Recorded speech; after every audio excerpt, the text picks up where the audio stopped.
est souvent placé quoi?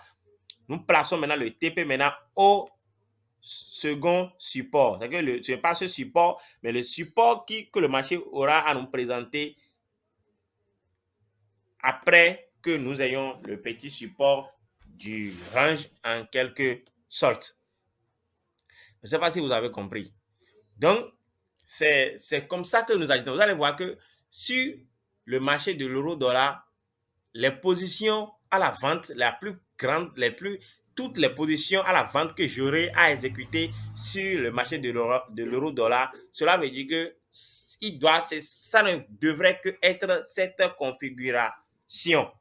Vous ne me verrez jamais me positionner en vente sur le marché de l'euro-dollar avec une autre configuration. Si je me positionne en vente sur le marché de l'euro-dollar, cela veut dire que j'ai déjà localisé j'ai localisé un range bien formé au sommet du marché,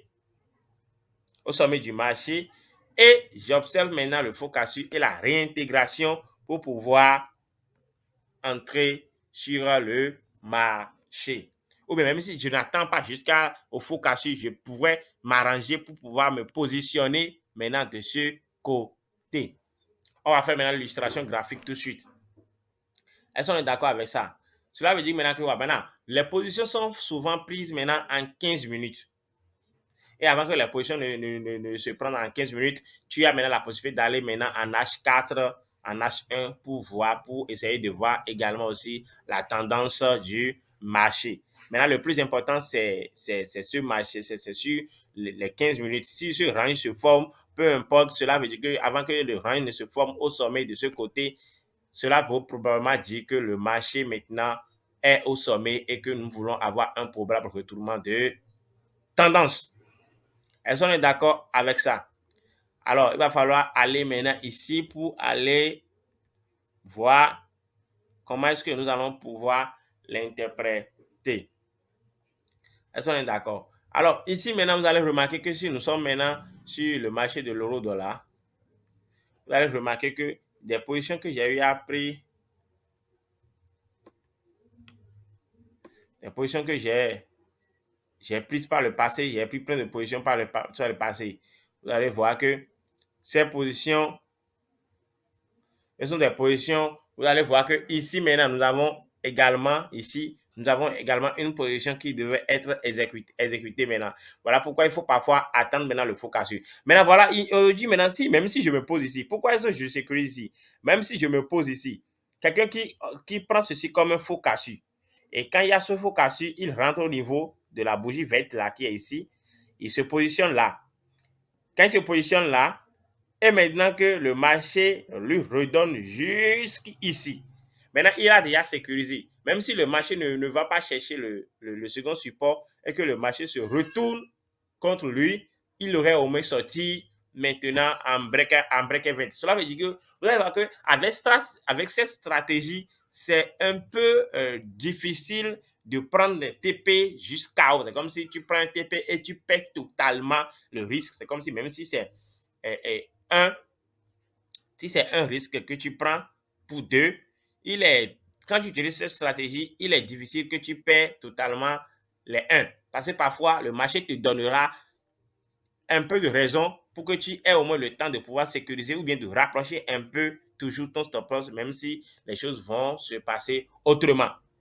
Et vous allez voir que la plupart des parties, c'est une stratégie qui réussit également pour moi. Ce n'est qu'avec cette stratégie que j'ai pu également obtenir tous mes 2 challenges. Vous allez voir que ici, maintenant, bien avant même si il n'y a pas de, je vais dire, même si, bon, le second aussi encore avantage que nous pouvons encore avoir ici, c'est le risque reward ratio que le marché nous offre. Imagine maintenant que tu te positionnes ici et ton stop loss, tu le mets juste là en même temps. Ton stop loss, tu le mets juste là en même temps. Je vais noter, vous allez voir.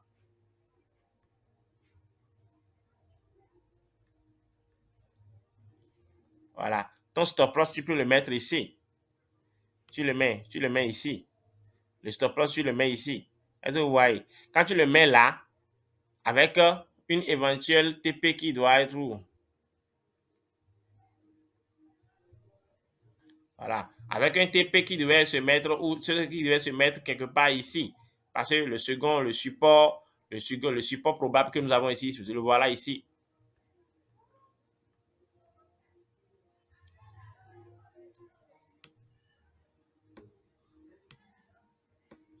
Second support.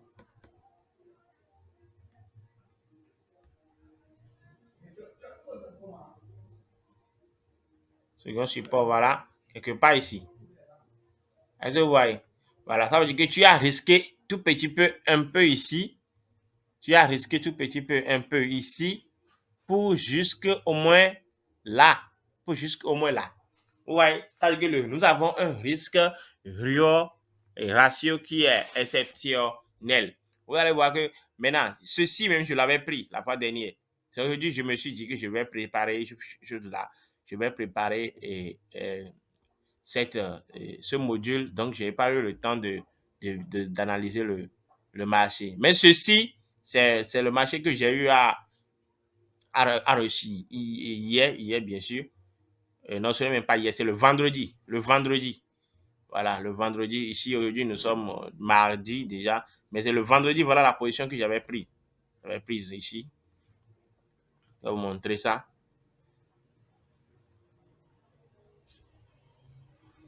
Voilà. Voilà. Le mardi, c'était cette position. Et je me suis réellement positionné ici. Je me suis réellement positionné ici. Je suis positionné ici. Donc, je le mettrai, je ne sais pas si je vais le mettre dans le commentaire, vous allez voir. Voilà, je me suis positionné ici. Et ici, je me suis positionné et le marché est revenu ici. Vous allez voir que ça n'a pas touché mon stop. Le marché n'avait pas touché mon stop parce que je me suis positionné ici. Ça n'a pas touché mon stop et je suis parti jusqu'à ici. J'ai mis le TP était là. Le TP était ici. C'est un marché même que j'ai traité juste. Est-ce que vous voyez? J'ai réussi ceci. Vous allez voir que quand nous allons continuer, je ne suis pas quelqu'un qui m'aime. Vous allez remarquer que la plupart, voilà encore un autre. Voilà encore un autre ici. Vous allez voir que quand le marché se positionne, le range se positionne au sommet du marché et qu'il y a eu de petits faux cassures ici, quelqu'un peut se positionner ici. Quand il se positionne ici, le marché lui donnera toujours en second temps le temps de pouvoir sécuriser sa position. Et il sécurise sa position ici. Quand il sécurise la position ici, peut-être que le marché le fera sortir. Bon, il n'y a pas de problème, le marché le fera sortir. Au moins, il sortira American vert. Donc ici, le premier avantage que vous avez avec cette stratégie, comme je l'ai dit, c'est difficile de perdre complètement votre risque si vous respectez la manière dont nous agissons sur les marchés. Et nous allons profiter pour dire quelles sont les heures sur lesquelles nous intervenons sur le marché. Tout ça, c'est dans la stratégie. Nous intervenons souvent dans les 10 heures. Quand vous vous levez déjà à 9 heures ou bien 8 heures, vous êtes sur le marché. Parce que c'est en ce moment que vous pouvez repérer les ranges. À 8 heures, comme ça, à 8 heures, 9 heures, voilà les heures sur lesquelles le matin, voilà les heures sur lesquelles, à l'intervalle desquelles vous pouvez repérer toutefois les ranges. Est-ce qu'on peut aller? Voilà. Donc, ici, même si nous allons quitter ici, nous allons maintenant aller dans l'autre marché. Voilà encore un autre range de ce côté encore. Vous voyez, c'est un range bien formé. Vous voyez ceci. C'est un range bien formé ici qui est bien cassé. Mais on a vu que le range s'est bien formé. Et voilà le petit faux cassé qui est ici. Vous avez vu avec moi. Voilà le petit faux cassé qui est là. Mais après le faux cassé, immédiatement, le marché nous a donné raison. Voilà. Et nous sommes partis en bas. Est-ce que vous voyez? Voilà. Voilà. Et c'est de la même chose sur les trois marchés. C'est la même chose sur les trois marchés. Dans le second module qui va suivre, nous allons essayer de parler de trucs là, des figures. Nous allons continuer toujours dans la formation. Nous ne tradons pas que les ranges. Nous avons encore d'autres figures que nous tradons. Et ça, nous allons le mettre dans le module suivant. Voilà, mais nous allons montrer ça ici. Je vais vous montrer rapidement ici. Vous allez voir. Voilà encore un autre range qui se forme de ce côté. Et cette position, je voulais le prendre. Cette position, je voulais le prendre.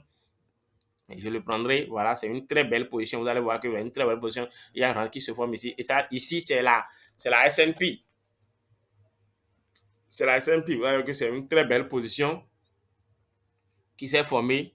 Je le prendrai sur mon portable. C'est une très belle position. Vous avez vu, c'est une très belle position qui peut être prise. Est-ce que vous avez vu? Voilà. Donc, voilà, ici, nous sommes en live, c'est pourquoi vous le voyez comme ça. Ouais, non. Voilà, voilà la méthode des ranges. Imagine maintenant que tu te consacres à trader uniquement les ranges sur ce mois, dans ce mois. Donc, ce que je t'ai montré maintenant, tu essaies de perfectionner ça, de renforcer ça, et tu traites quelques mois. Il peut y arriver que tu puisses prendre au moins 6 ou bien au plus 5 positions dans le mois. Mais le plus important est de le finir en gain, de finir le mois en gain. C'est pourquoi nous travaillons dans notre canal privé. Dans notre canal privé, nous travaillons pour que chaque membre puisse obtenir de financement. Alors, si vous avez de financement, vous tradez à l'aise. Vous tradez de façon très cool. Vous allez voir que même le trading avec un petit capital, ça ne nous avantage pas. Parce que quand vous n'avez pas de petit capital, quand vous avez de petits capital, vous avez du mal à vous patienter et à attendre votre heure, à attendre votre configuration. Vous avez du mal à attendre votre configuration. Mais ici, on ne presse rien, on se positionne quand nous avons de position. Vous voyez? Donc, en gros, voilà les choses qu'il faut connaître en range. Voilà la toute première des choses que nous tradons. Si nous nous levons chaque matin, la première des choses que nous allons à faire, c'est d'aller repérer les ranges. Surtout dans la position de pouvoir se positionner en vente. Dans le module suivant, je vais vous montrer comment est-ce que nous utilisons également les mêmes ranges pour se positionner pour se positionner pour des positions d'achat. Voilà la différence que nous avons fait entre les choses. Il y a une manière de se positionner pour les positions de vente et il y a une manière de se positionner pour les positions qui nous présentent des opportunités à l'achat. Est-ce qu'on peut aller comme ça? Vous allez voir qu'encore c'est encore un autre range qui s'est formé de ce côté comme ça. Ça n'arrive pas à faire. Voilà ici, c'est encore un autre range qui s'est formé. Vous pouvez le voir, c'est un range qui s'est formé là, tout de suite. Et qui peut, ouais, c'est encore un range qui s'est formé de ce côté comme ça. On va essayer de le repérer, vous allez voir.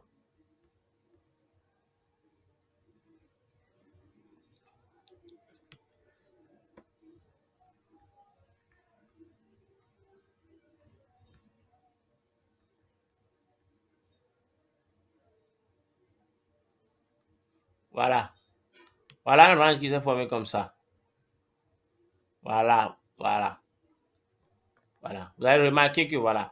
Voilà, donc ça veut dire que notre plus grande priorité, c'est de remarquer des ranges qui se forment en haut du marché pour pouvoir miser sur la baisse du marché. Voilà la stratégie, la principale stratégie que nous utilisons.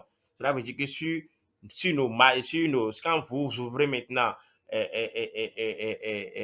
l'historique de la plupart des grands qui sont dans le canal privé, vous allez voir que nos positions sont plus exécutées vers la vente. Nous exécutons beaucoup de positions, dans nos positions sont exécutées vers la vente. Est-ce qu'on est d'accord avec? Voilà, dans le module suivant maintenant, nous allons essayer d'aborder, je ne sais pas si vous avez compris, nous allons essayer d'aborder d'autres stratégies que nous utilisons. Ce n'est pas d'autres stratégies, mais c'est la même stratégie, mais nous avons de modules. Nous avons de différents modules. Vous voyez, c'est un module qui consiste les ranges. Et après ça, maintenant, nous tradons maintenant quelques figures de retournement vers la hausse. Et dans ces figures de retournement, nous avons le biseau et nous avons aussi d'autres figures que je vais vous montrer. J'espère que vous allez tous bien et rester cachés pour le second module qui sera dévoilé tout de suite. Donc, essayez de regarder, de re-regarder jusqu'à essayer de fonctionner avec. C'est une stratégie la plus facile mais la plus efficace.